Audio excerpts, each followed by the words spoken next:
today we are gonna talk stablecoins. Woo!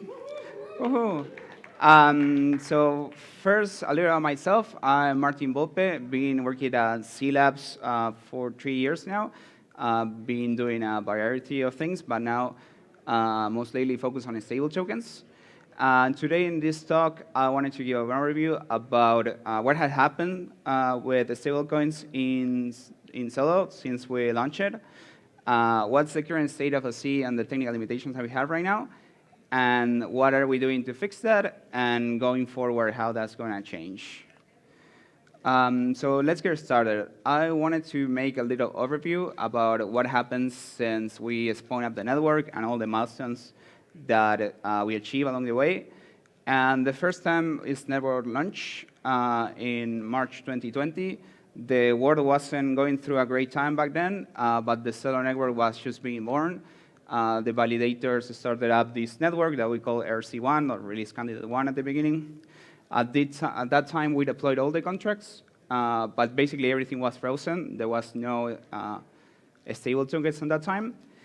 And we have the oracles already enabled, but they weren't really doing anything. The oracles are these pieces of code that basically report the price of Celo or what is happening in the outside world inside the network.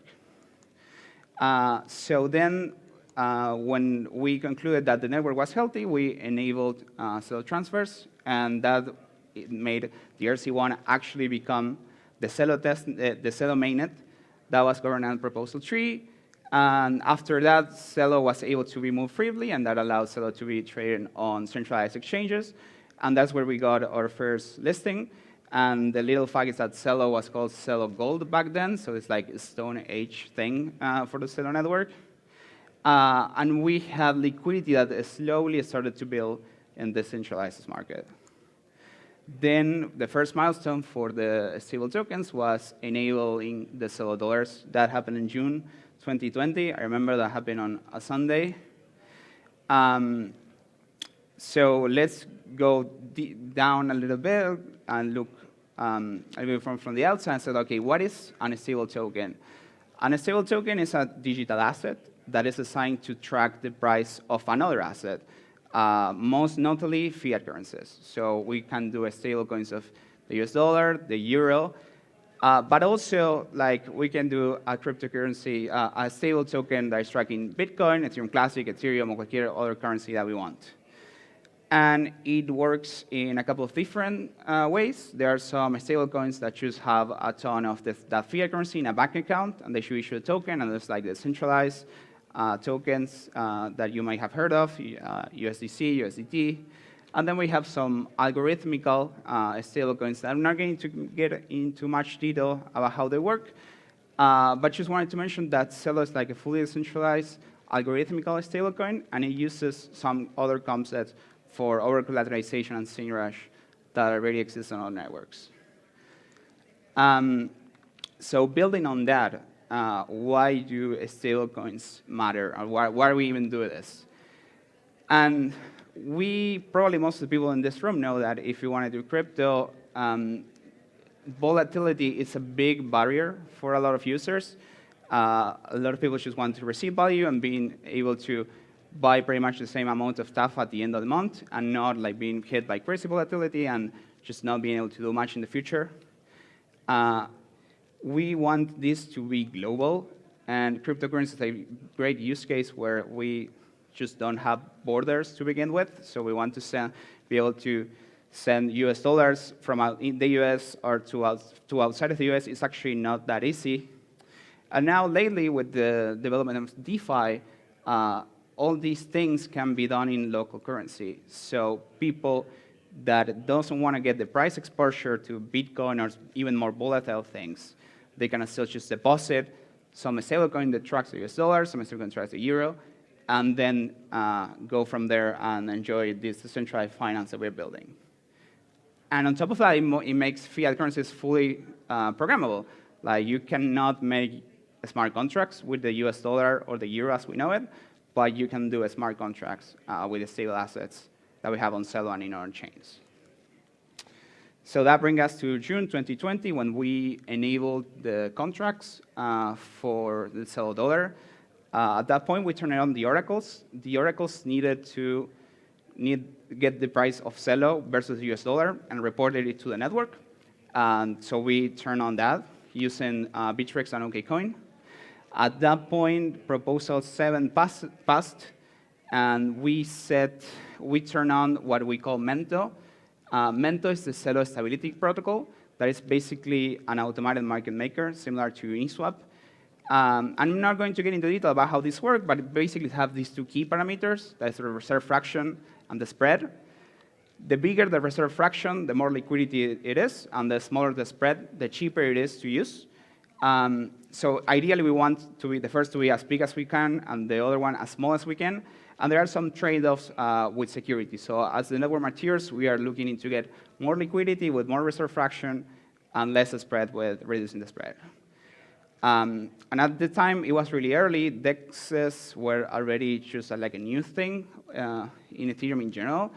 And at that time, this was the first DEX on Celo, so it was like a piece of history.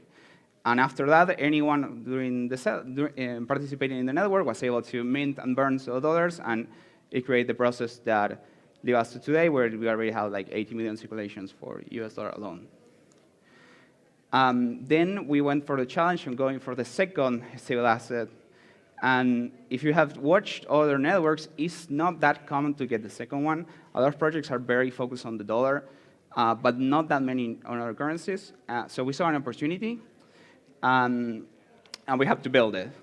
To do this, we went for what we called a multi-mento approach. And shout out to Nadim who came up with that term. Basically, we deployed many mentos in parallel so that they didn't interfere with each other. So that makes that all these stable tokens are pretty much independent, and it's easier to interact with. But the bad news is that our smart contracts didn't support that.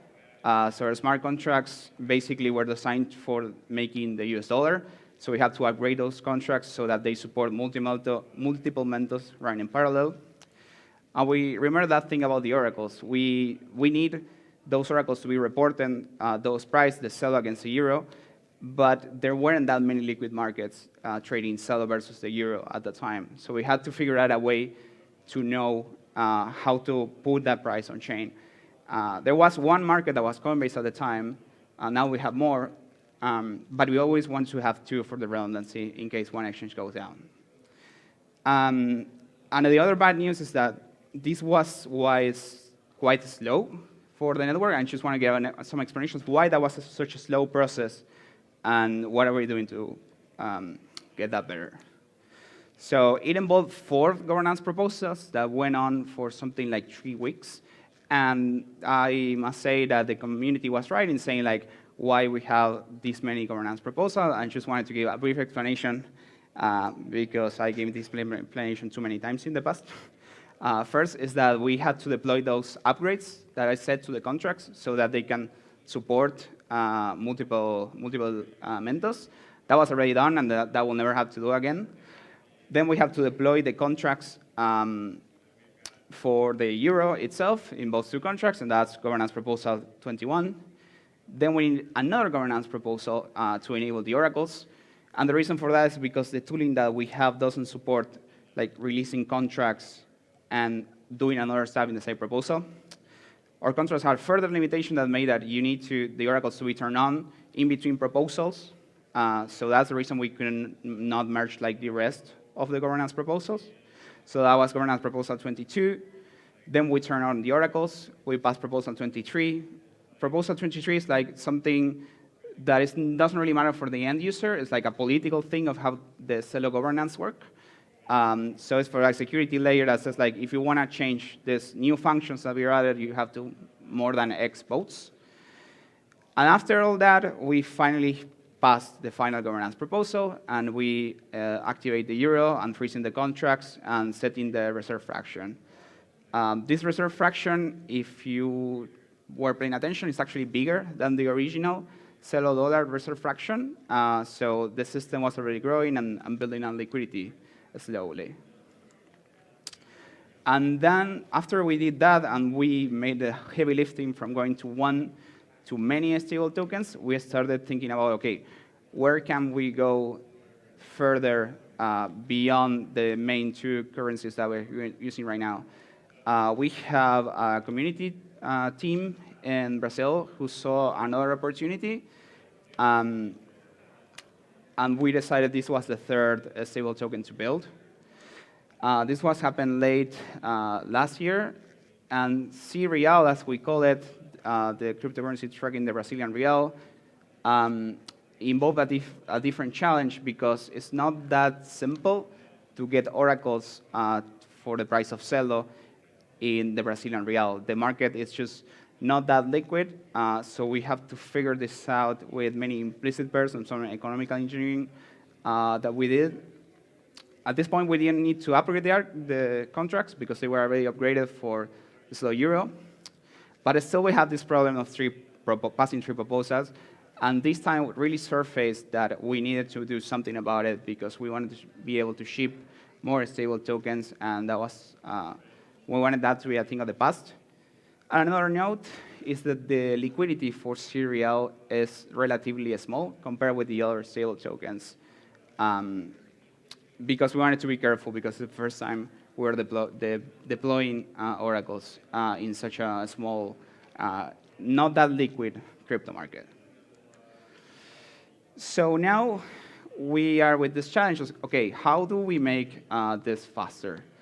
And then we started working about the limitations that we face. One problem is that the release tooling that I mentioned, the release tooling is that this script that we use to deploy new smart contracts, including stable tokens, pretty much does that and only that. So all the other things that we need to call to actually enable the stable token need to go in different governance proposals. And the governance proposals involve involving the community for them to vote, and it also takes more than 1 week to pass. Sorry. Also, we have this limitation that the smart contracts require one oracle report before actually existing. And the oracles, because of redundancy, we have an infrastructure. We have 10 oracles, and we spoon out or independently. And that's a lot of work to maintain those oracles. Another thing that we encounter is that once we launch a new stable token, we still have to give time to the community to integrate with this stable token. So even if we are able to flip the switch really fast, the community has to be able to integrate quickly, and they didn't have like a central place to do that. So, but at the same time, if you have been around the Celo forum, you have seen that these requests for new stable tokens keep popping up. And there are some that are not here in this slide. Actually, last week, someone proposed for the first time the Colombian currency to be added in the Celo Stability Protocol. So definitely we need to do something about this to support the community needs. And now we are introducing something that is going to be we're going to get done in the next month that we call the refactor. I apologize for this slide because it looks like someone died, but no one really did. And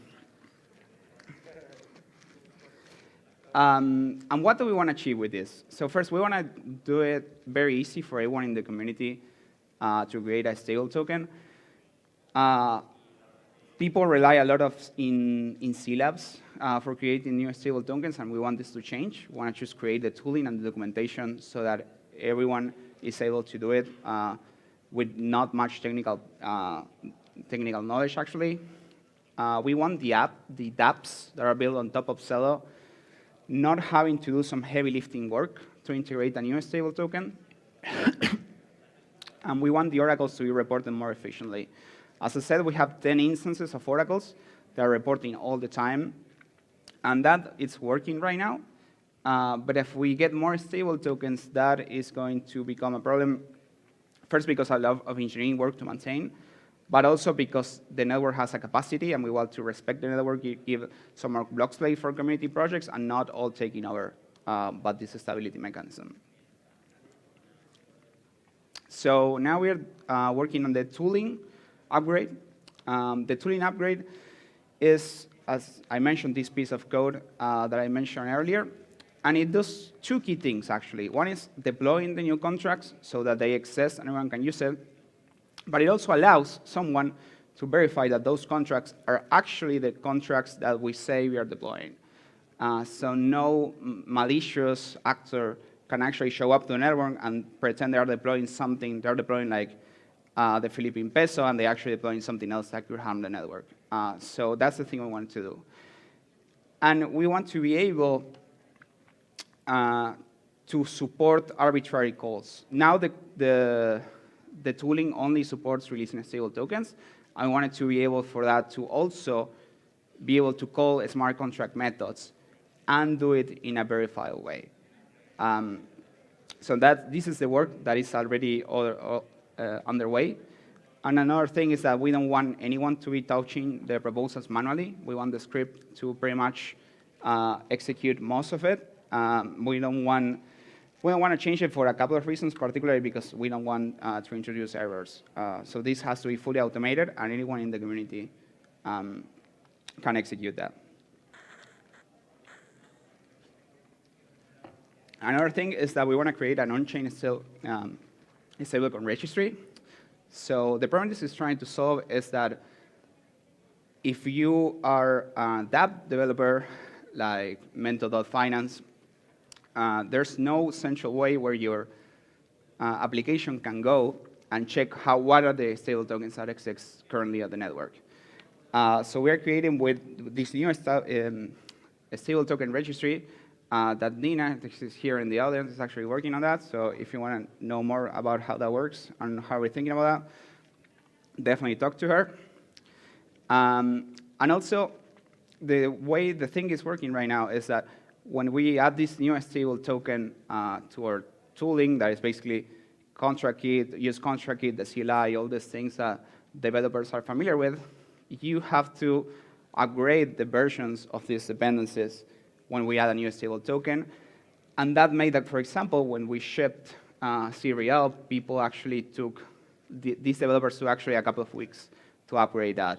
And we want to avoid that. We want that at the time of launch, anyone in the community is actually able to pretty much flip a switch and support these tokens from the beginning with no upgrades and no developers involved.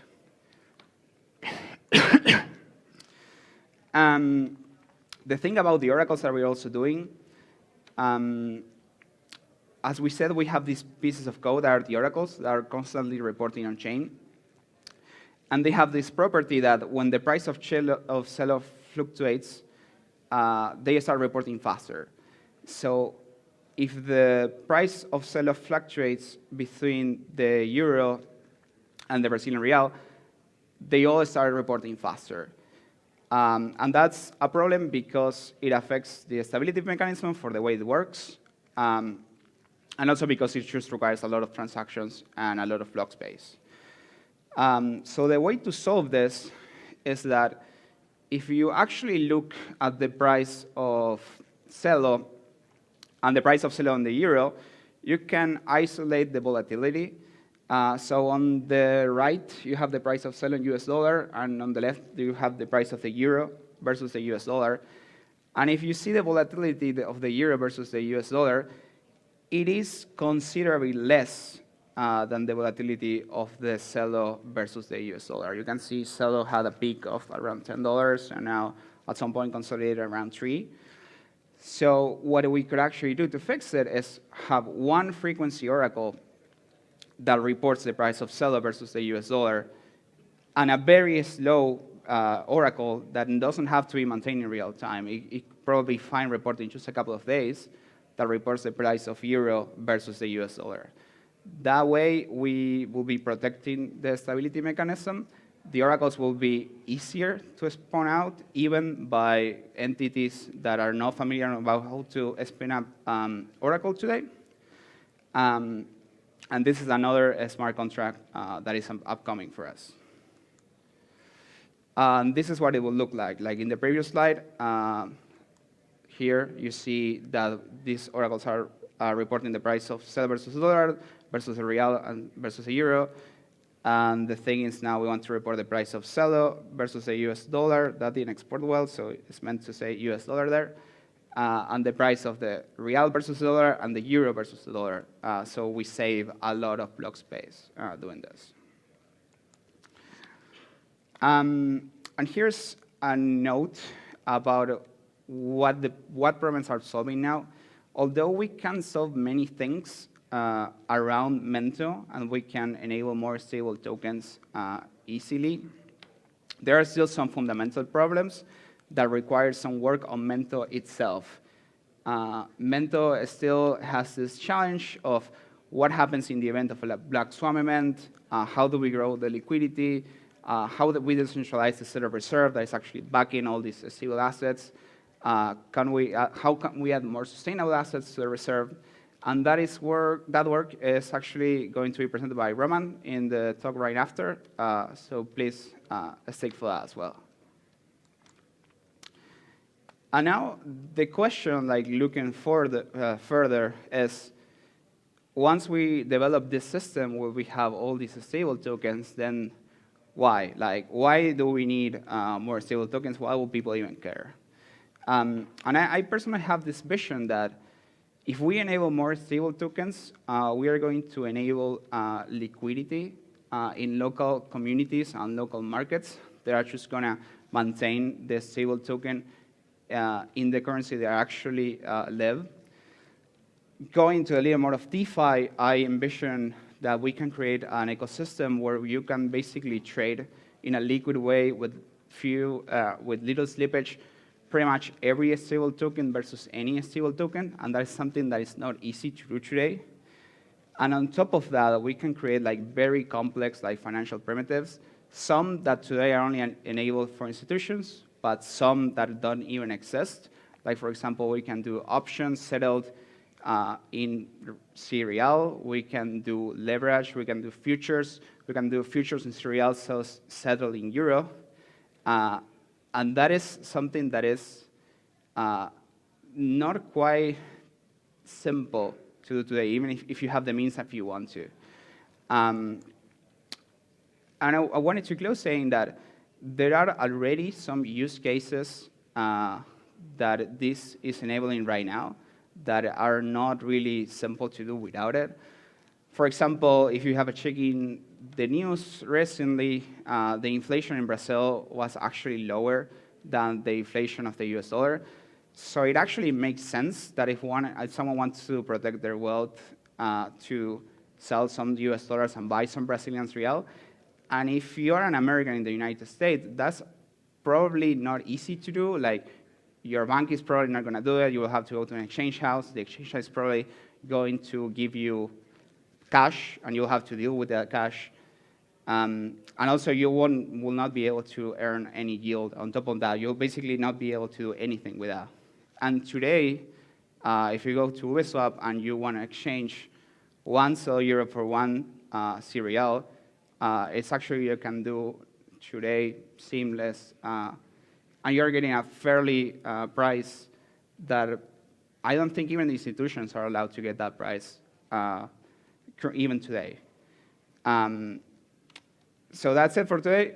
Let's make more stable tokens. If you have an idea about a particular use case that you want to make and you need a stable token or some local community that you want to support, please go to the forum. Those forums, some people ask for more stable tokens. We discuss them, and we try to support everyone and find for what is the next stable token that we want to supply.